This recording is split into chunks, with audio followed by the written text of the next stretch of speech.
Ok. Hoje eu quero ler um texto que está no livro de Marcos, no Evangelho segundo Marcos, no capítulo 2. Marcos capítulo 2, versículo 1 em diante. Eu vou ler numa versão diferente. Então, vocês podem acompanhar aí no celular ou na Bíblia de papel, mas nós também vamos passar aqui. Diz assim: Alguns dias depois, Jesus voltou a Cafarnaum e a notícia da sua chegada espalhou-se depressa pela cidade. Logo, a casa onde Jesus estava ficou tão cheia que não havia lugar nem perto da porta. E Jesus pregava a palavra a eles. Chegaram 4 homens carregando um paralítico em uma maca. Eles não podiam chegar até Jesus por causa da multidão. E por isso, fizeram um buraco no teto, por cima de onde Jesus estava. E desceram o homem paralítico na maca, bem na frente dele. Quando Jesus viu a fé tão intensa deles, disse ao paralítico: Filho, os seus pecados estão perdoados. Mas alguns dos mestres da lei, religiosos que estavam sentados ali, pensavam no seu íntimo: Isso é uma blasfêmia. Será que ele acha que ele é Deus? Quem pode perdoar pecados a não ser Deus? Jesus logo percebeu o que eles estavam pensando e disse: Por que isso está perturbando vocês? O que é mais fácil dizer ao paralítico? Os seus pecados estão perdoados? Ou levante-se, pegue a sua cama e ande? Mas para que vocês saibam que o Filho do Homem tem autoridade na terra para perdoar pecados, vejam isso. Eu digo a você: pegue a sua maca e vá para casa. No mesmo instante, o homem se levantou, pegou a sua maca e saiu caminhando diante dos olhos de todos, que ficaram admirados e louvaram a Deus, dizendo: Nunca vimos nada igual. Nunca vimos nada igual. Será que nós podemos orar? Senhor Jesus, obrigado pela Tua palavra, obrigado pelo texto que nós acabamos de ler. Senhor, nós te pedimos que as Tuas verdades desse texto venham à luz hoje para o nosso coração, para a nossa vida e nos transformem de dentro para fora. Pai, em nome de Jesus, nós nos abrimos para Ti, reconhecemos que Tu és Deus e que Tu está nesse lugar e nós entregamos o nosso coração, as nossas ideias, os nossos pré-conhecimentos nas Tuas mãos nesse momento e abrimos os nossos ouvidos para ouvir a Tua palavra e permitir que ela entre no nosso coração, encontre um lugar, uma morada e mude a nossa vida em nome de Jesus. E todos nós dizemos amém. Amém. Sabe, há alguns anos atrás, na verdade há vários anos atrás, eu sempre achei, eu me deixei, deixa eu tentar explicar isso.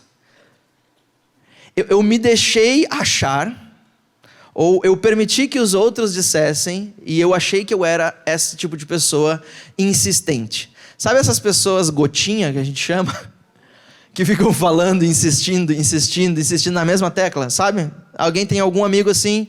Só amigos, aqui não existe pessoas assim. Aquelas pessoas insistentes que ficam gotejando a mesma coisa, falando a mesma coisa sem parar, insistindo na mesma coisa. E eu por muito tempo achei que eu era essa pessoa. Eu permiti que as pessoas, aquilo que as pessoas diziam ao meu respeito, eu acreditei naquilo e eu definitivamente comecei a carregar aquela marca, aquele rótulo. E eu inclusive dizia para Débora: não, é que eu sou insistente, eu sou muito insistente. Até que eu percebi com o passar dos anos que existe uma grande diferença em insistência, em insistir e persistir. E existe uma grande diferença aqui, eu quero que vocês acompanhem comigo a diferença das duas. Insistir significa colocar toda a sua energia para alcançar um determinado objetivo, porém de maneira sempre igual, sem buscar soluções criativas e sem enxergar novas possibilidades. Apenas insistir, apenas repetir a mesma coisa, e repetir. Agora, persistência é quando se acredita tanto em algo que você busca soluções inovadoras e criativas para alcançar aquilo que se quer de forma mais eficaz. Então, a sua ideia a respeito daquilo que você quer não muda, mas os seus métodos para alcançar aquilo que você quer, aquilo que você acredita, mudam e de maneira criativa para que aquilo seja eficaz. Então, quantos persistentes nós temos aqui?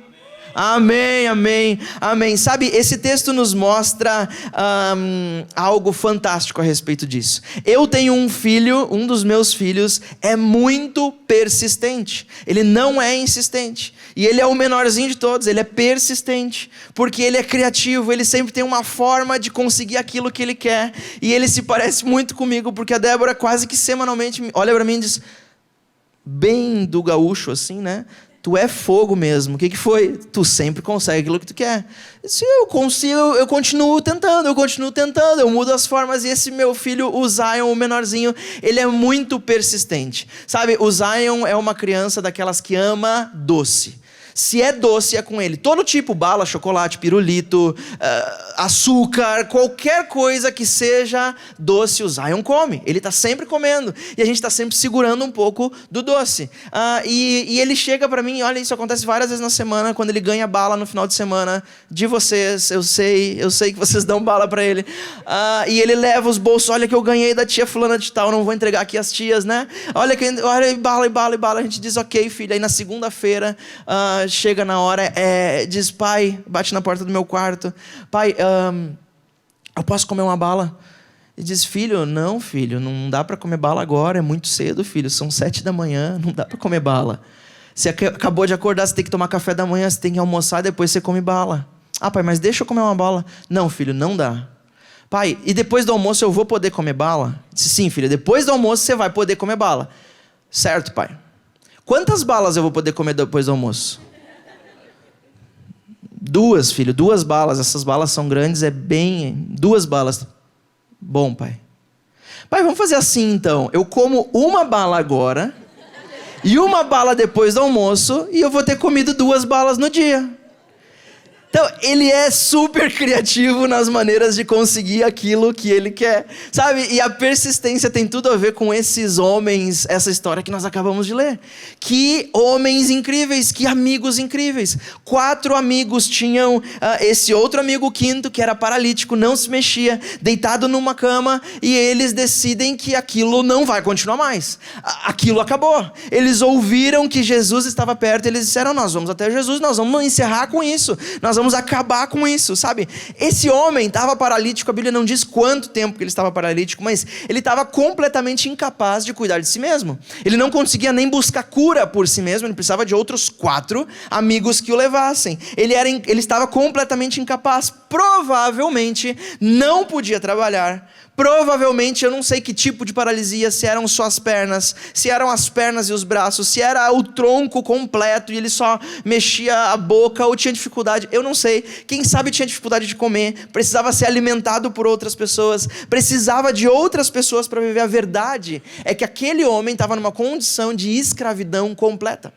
Ele era escravo da sua doença, refém da sua condição. Aquela era a vida que ele conhecia. Ele não conhecia outra vida, ele conhecia a vida de escravidão, de estar deitado e carregado de um lugar para o outro, assim como nós movemos uma almofada de lugar dentro de casa para o outro. Ele precisava da ajuda de outros para que ele pudesse viver. E esses 4 amigos, eles eram basicamente as mãos e os pés desse homem. Os amigos do paralítico, que eu gostaria muito de saber o nome deles, mas a Bíblia não diz, eu fico pensando o que eles conversavam quando eles estavam a caminho, levando a maca com esse paralítico. Eu não sei quanto tempo eles caminharam, eu não sei quanta distância eles percorreram, se estavam na mesma cidade, quem sabe estavam no outro lado da cidade, mas a Bíblia diz que eles carregaram ele e chegaram até o lugar onde Jesus estava e viram alguma coisa que não é o que eles esperavam. Eles esperavam encontrar Jesus, mas a última coisa que eles conseguiam ver era Jesus. Porque a multidão, a cidade ficou sabendo que Jesus tinha voltado para casa, para o local que ele estava morando, e ele entrou em casa e as pessoas se aglomeraram em volta, nas janelas, nas portas, não tinha condição de chegar até Jesus, não tinha condição de falar com Jesus, mas o plano era que eles levassem o paralítico até Jesus. Só Jesus podia mudar a condição, só Jesus podia fazer valer a pena aquela viagem, aquela caminhada, de levar uma pessoa na cama, na maca. E eu fico pensando, o que será que eles conversavam enquanto levavam o paralítico? Você já pensou? Eu tenho certeza que eles não estavam calados, eles estavam conversando. Eu tenho certeza absoluta disso. A Bíblia não diz, mas eu tenho certeza. Imagina que eles conversavam enquanto iam na direção de Jesus. Quem sabe conversavam sobre aquilo que ouviram falar dos milagres que Jesus havia feito. Porque é por isso que a cidade se encheu de pessoas em volta da casa. Porque ouviram falar que Jesus curou muitas pessoas. De fato, esse texto nos mostra que Jesus está vindo depois de curar uma multidão de pessoas, depois de curar muitas pessoas. E imagina a conversa deles. Nossa, eu ouvi, fulano de tal, eu ouvi que Jesus curou um paralítico também. Nossa, sério? Nossa, e eu ouvi que Jesus curou um cego. Não. Eram 2, eu ouvi que eram 2. Nossa, mas eu ouvi o fulano de tal me contou que Jesus chegou a encostar em um leproso e ele não teve medo de ser contaminado e o leproso ficou limpo na hora. Imagina o diálogo deles, a conversa, se enchendo de fé e mais expectativa. Sabe que Jesus até curou a sogra de um discípulo dele, olha que loucura.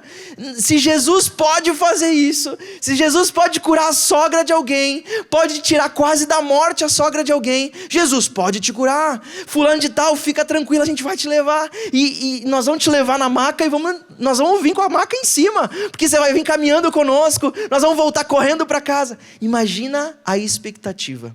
É claro que existia expectativa, não tinha dúvida. Porque se tivesse dúvida, você acha que 4 pessoas iam botar um outro doente em cima de uma cama e sair carregando rua fora até Jesus? Não. Tinha expectativa, eles ouviram falar sobre Jesus, sabiam o que ele era capaz de fazer, e eu amo a persistência desses amigos. Eu amo porque eram homens de iniciativa, eram homens de fé, sabe? A fé desses homens passava por cima de qualquer tipo de obstáculo. Eles literalmente estavam passando por cima das coisas, dos obstáculos, por causa da fé deles. Eles carregaram o amigo até Jesus, viram a dificuldade e disseram: ok, o nosso plano não vai poder ser concluído dessa maneira, nós vamos precisar inventar alguma coisa diferente, nós precisamos inventar um caminho novo. Já sei, vamos subir no telhado. Que ideia maravilhosa, que sensacional isso. Vamos subir no telhado, vamos abrir um buraco, vamos chegar lá em cima e vamos jogar o camarada lá para baixo, e eu tenho certeza que todo mundo vai parar, Jesus vai ver e Jesus vai ter que fazer alguma coisa. Jesus vai cuidar do nosso amigo. Eram homens de fé ativa.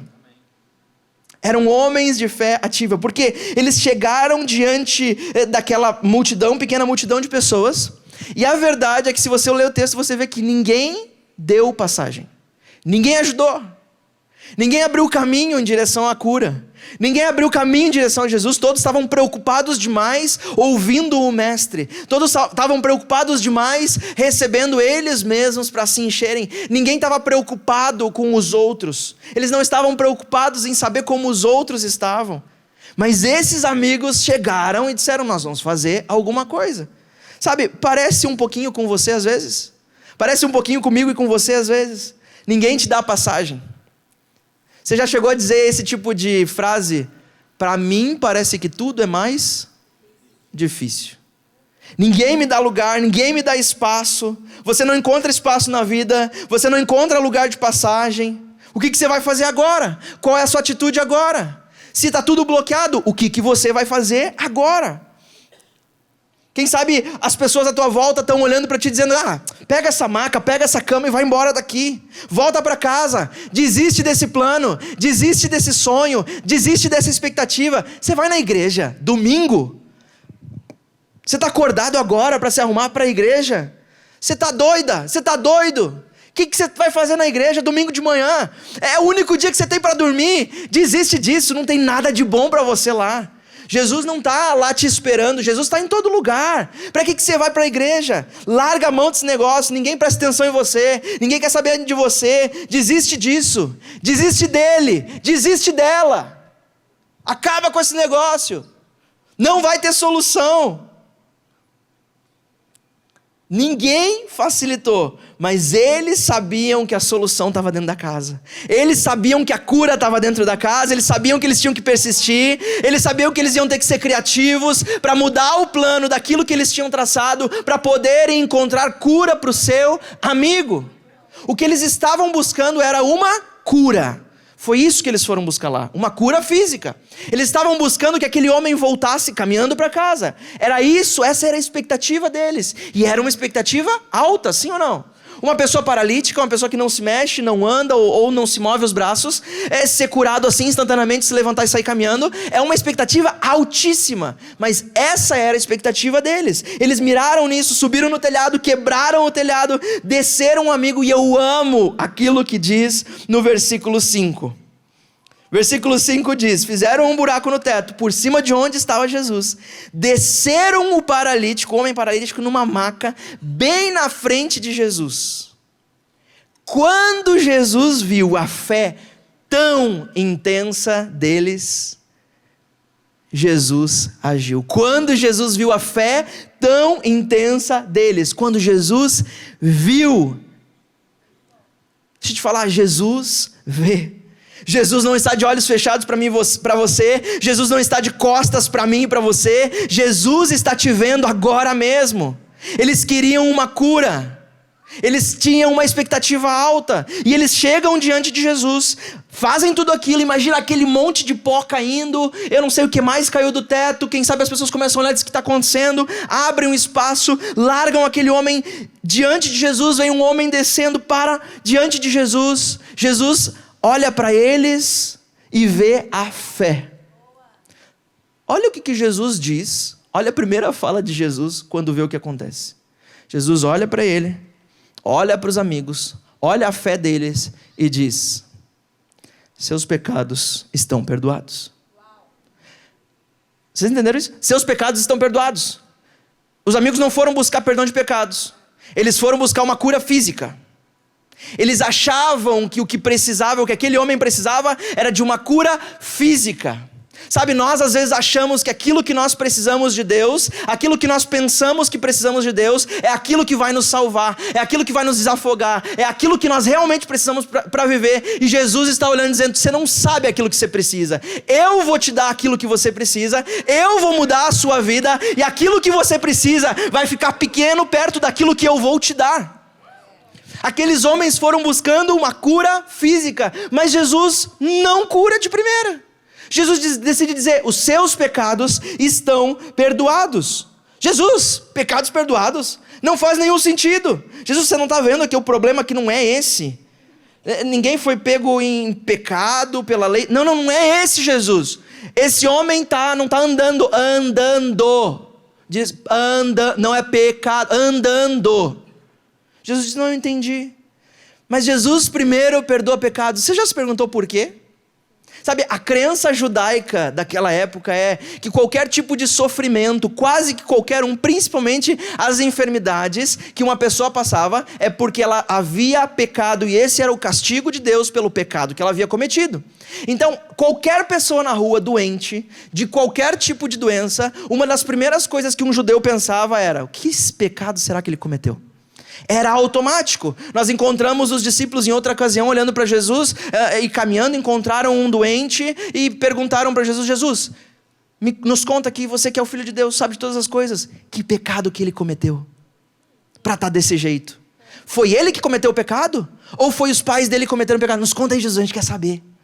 Porque essa era a mentalidade judaica. Se alguém está doente, é porque cometeu algum pecado. Então a primeira coisa que Jesus faz é: teus pecados estão perdoados. Os teus pecados, a crença de sofrimento físico era igual a pecado. Era isso que eles entendiam. Sabe, e nós olhamos para essa história e pensamos que ela apenas fala da cura de um paralítico. Apenas fala da cura física de um paralítico. Porque é aquilo que eu e você conseguimos ver, mas apenas cura física não traria esse homem de volta à vida.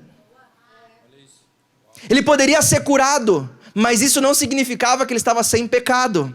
E se ele estivesse com pecado pela lei, ele estava inapto de várias atividades religiosas. Ele não estava inserido de volta na vida da família necessariamente. Ele não estava inserido novamente necessariamente na vida da comunidade. Porque cura é uma coisa, pecado é outra. E por isso que Jesus ele começa a cura dele dizendo: os seus pecados estão perdoados. Porque aquilo que nós podíamos ver, aquilo que os homens e os discípulos de Jesus conseguiam ver, não era necessariamente apenas aquilo aquilo que o homem precisava. Sabe, deixa eu te falar uma coisa, a minha e a sua escravidão, a escravidão não começa no físico, a escravidão começa no espírito.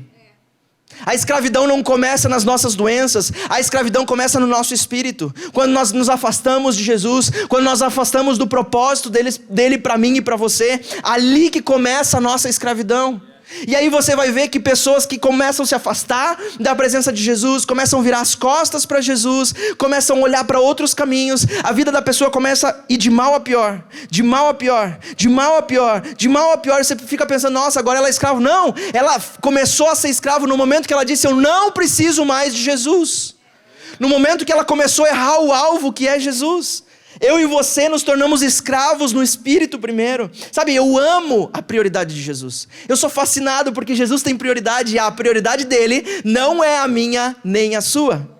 Não é a minha nem a sua, é muito bem definido. Ele sabe o que eu e você precisamos primeiro. Ele sabe que antes das respostas nós precisamos de cura. Antes da cura nós precisamos, quem sabe, nos entregar para Jesus. Nós não precisamos de visão primeiro, nós não precisamos de chamado primeiro, nem de cura primeiro, nem de respostas primeiro. Nós precisamos de um Deus que perdoe pecados. Sabe, é por isso que esse texto nos mostra 3 coisas muito rápidas que eu quero compartilhar com você a respeito daquilo que uma fé persistente alcança diante de Jesus. Jesus viu a fé daqueles homens, e porque ele viu a fé daqueles homens, Jesus imediatamente, sem ninguém dizer absolutamente nada, Jesus começa a fazer aquilo que ele sabe fazer de melhor, que é transformar pessoas, que é transformar vidas. E você está pensando, ok, essa história é sobre a transformação e sobre a cura de um homem. Naquele momento, Jesus começa uma cura, mas não daquele homem apenas. Jesus começa uma cura daquele homem. Jesus começa uma cura dos 4 amigos. Jesus começa uma cura dos seus próprios discípulos. Jesus começa uma cura dos mestres da lei que estavam ali naquele lugar, das pessoas que estavam ouvindo. Porque não é apenas a cura física que Jesus quer dar para mim e para você. Talvez você está buscando coisas físicas, coisas que a sua mão pode alcançar, e isso é muito bom. A Bíblia diz que nós podemos pedir aquilo que nós precisamos para viver. Deus vai nos alcançar, Deus vai nos ouvir. Isso é muito bom, mas isso não é o principal. Se você focar só nisso, é nisso que você vai ter. Mas se você focar no principal, não há limites para aquilo que Jesus pode fazer na minha e na sua vida. Primeira coisa que a fé persistente daqueles homens alcança: cura espiritual. O versículo 5 que nós lemos: os seus pecados estão perdoados. Nós precisamos que nós pensamos às vezes que, ok, eu preciso de mais dinheiro para resolver a minha vida, para me sentir melhor, para me sentir melhor com a minha família, me sentir melhor comigo mesmo, me sentir melhor nessa cidade, porque essa cidade é cara, essa cidade todo mundo está olhando para a roupa, para o calçado, para o carro que eu dirijo. Então, se eu tiver mais dinheiro, vai resolver a minha vida, vai resolver o meu propósito, vai resolver todos os meus problemas. Nós pensamos, se eu tiver mais saúde, tudo vai dar certo. Se eu tiver mais relacionamentos, então aí que eu vou estar completo. Se eu receber mais respostas, aí sim que eu vou me sentir bem. Se eu tiver mais poder, se eu tiver mais alegrias, mais momentos felizes, mais conforto, Deus, eu preciso disso. E às vezes nós chegamos diante de Deus com a nossa maca. Alguém me ajuda ali, por favor? Que hoje eu trouxe auxílio. E às vezes nós chegamos diante de Deus com a nossa maca que nos prende, que nos carrega. Pode me dar aqui na minha mão? Obrigado. A gente chega com uma maca, onde a gente deita, e a gente não chega carregando, mas nós chegamos deitado, amarrado, atado nos nossos pensamentos, nos nossos desejos, e a gente diz, Deus, o que eu preciso é de mais dinheiro para poder sair daqui, porque se eu tiver mais recurso, se eu tiver mais dinheiro eu consigo. Deus, o que eu preciso é de mais relacionamentos melhores vão me tirar daqui. Deus, o que eu preciso para sair daqui é encontrar a pessoa certa, é encontrar a pessoa ideal, é finalmente conquistar minha casa própria. Deus, se eu tiver isso eu vou ser feliz. Me arranca disso aqui, me tira disso aqui. E Jesus está dizendo, sim, eu vou te tirar. Calma aí, mas as coisas não começam desse jeito. Primeiro, os teus pecados estão perdoados. Sabe? Enquanto os nossos fios da nossa vida não estão conectados com o nosso Criador de novo, nada que nós tivermos vai nos satisfazer. Você pode ter dinheiro, você pode ter fama, você pode ter poder, você pode ter relacionamentos, você pode ter saúde. Nada preenche o vazio. Absolutamente nada.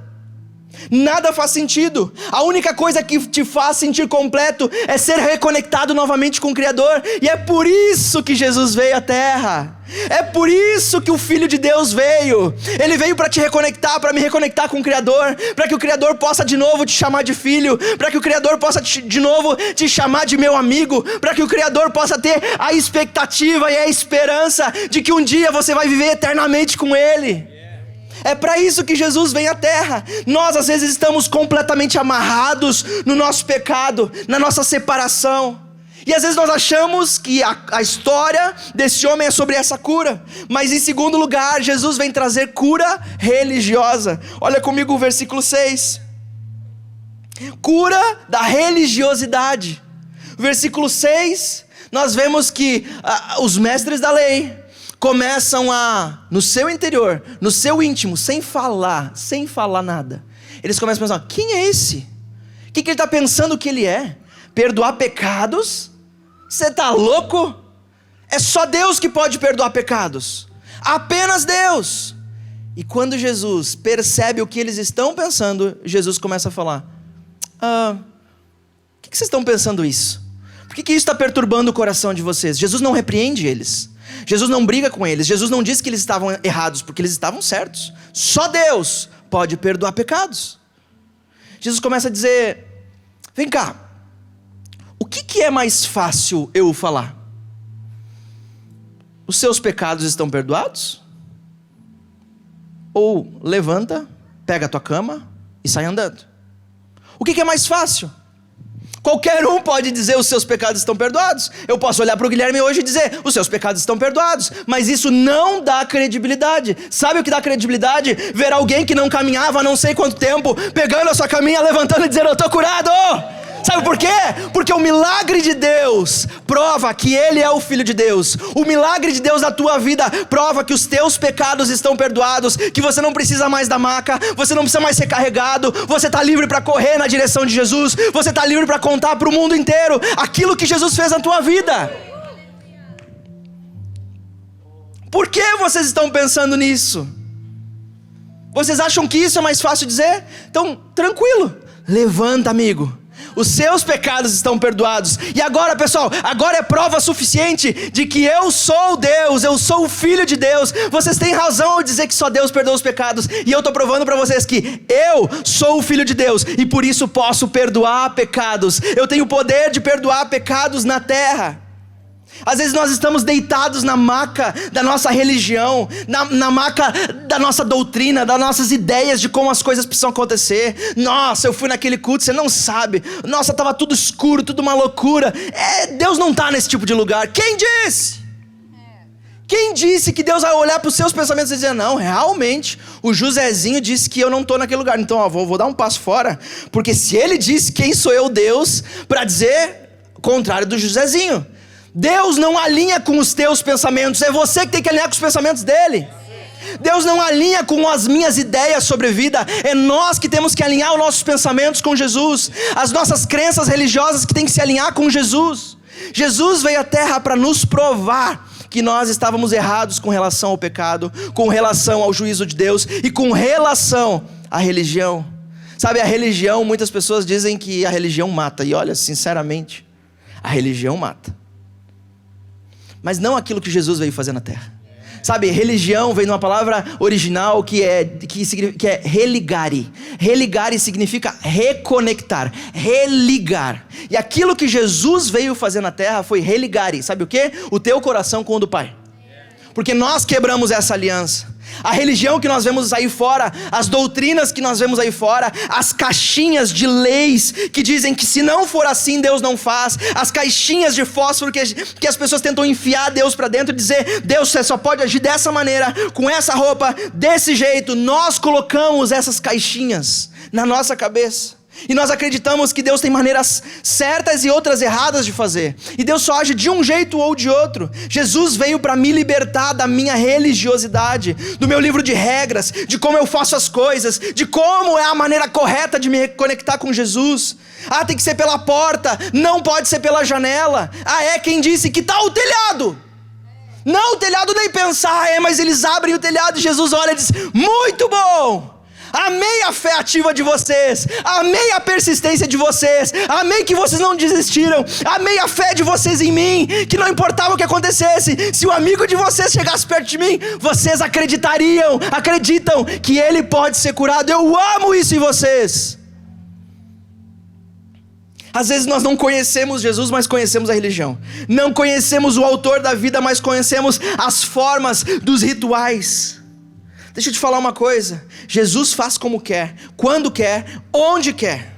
Ele não precisa de mim e de você, dizendo para ele como ele deve fazer as coisas. Jesus quer nos curar da nossa religiosidade, que diz: Jesus, é desse jeito e não daquele. Qualquer um poderia dizer: os seus pecados estão perdoados.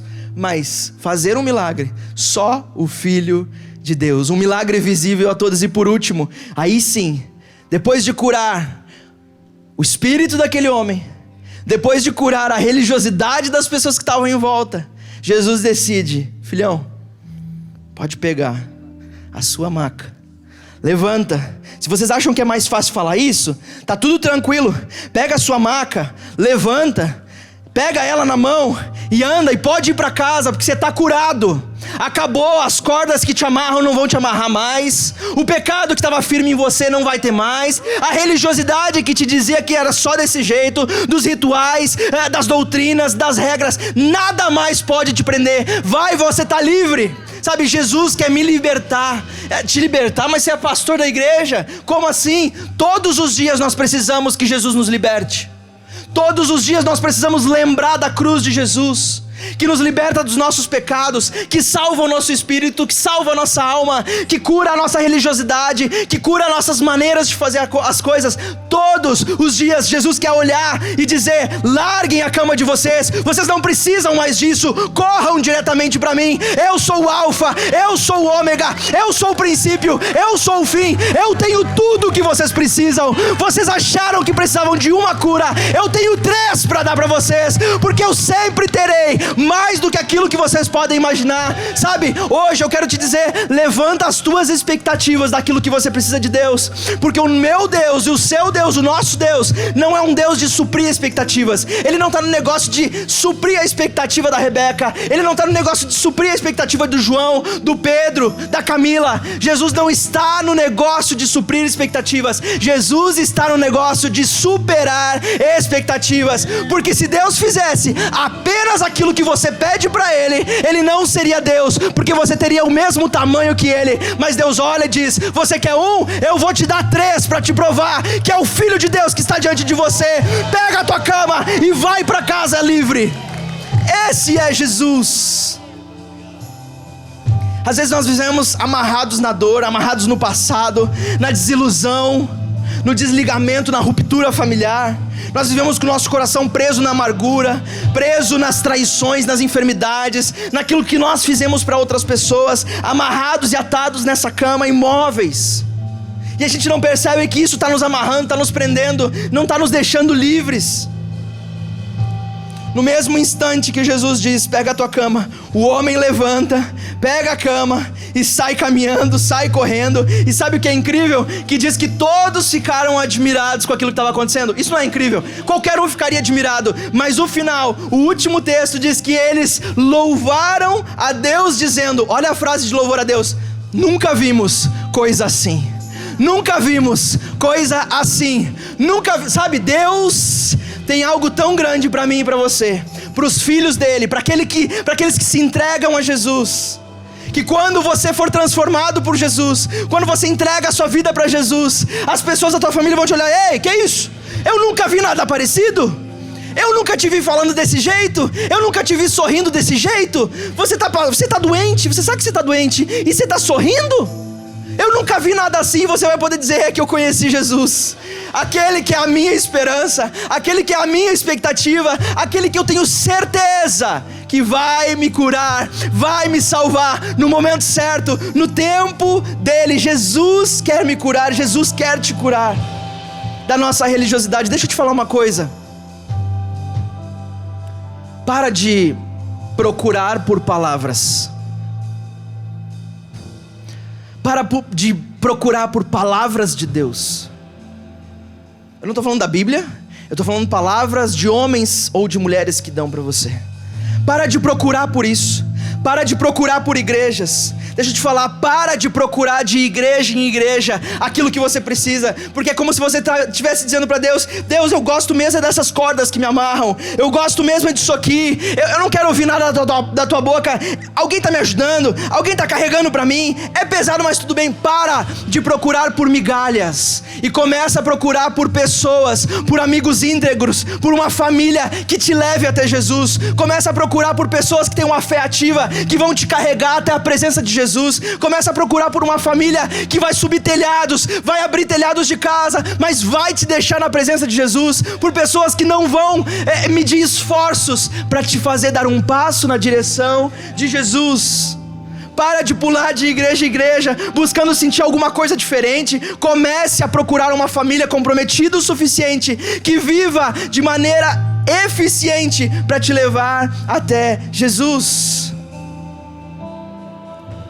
Sabe, quem sabe aqui nós temos muitas pessoas que nunca tomaram a decisão por Jesus. Pessoas que estão vivendo a vida e estão ouvindo a respeito de Jesus e dizendo: ok, Jesus, o que está acontecendo? Eu nunca ouvi falar desse Jesus dessa maneira. Quem é esse Jesus? Quem é esse Jesus que me cura, que me salva, que me desamarra, que me deixa correr livremente? Quem é esse Jesus que transforma a vida? Sabe, Jesus está disposto hoje a perdoar os teus erros. Ah, Will, você não tem ideia do que você está falando. Se você soubesse a vida que eu vivo, você não falaria isso. Ah, Will, você não sabe de onde eu estou vindo agora. Você não sabe que eu estou vindo virado de duas festas, 2 dias. Você não sabe de onde eu estou vindo. Você não conhece o meu passado, não conhece minha família, não sabe o que eu fiz. Deixa eu te falar uma coisa: não importa o teu passado, é por isso que eu não sei. Não importa aquilo que você fez, não importa de onde você veio. Sabe aquilo que importa? Importa para onde você está indo. Importa o Jesus que está te esperando lá embaixo, no buraco. É isso que importa. E hoje, nós como igreja queremos ser esses amigos que te levam até o telhado, que abrem um buraco e te colocam na presença de Jesus. Porque hoje Jesus quer perdoar os teus pecados, perdoar os meus e os seus erros. Deixa eu te falar, esse é o momento. Jesus sempre está lá embaixo esperando. Ele não vai ficar chateado com você, ele não vai ficar olhando e dizendo: nossa, que sujeira que fizeram aqui, que bagunça que fizeram na casa do meu discípulo, olha que horror, quem é que vai consertar isso aqui? Jesus vai dizer: uau, que fé incrível, como vocês confiam em mim, pode descer, vocês não têm ideia o que está esperando vocês aqui embaixo. Eu vou mudar a tua vida, eu vou transformar quem tu é. Você achou que ia só sair caminhando, mas você vai sair pulando de alegria, reconectado com a tua família, reconectado com a sociedade, reconectado com Deus, reconectado com a vida, porque eu tenho mais para você. Que esse domingo fique marcado na minha e na sua vida como o Jesus que está te esperando aonde quer que seja, em nome de Jesus. Amém? Será que nós podemos ficar de pé?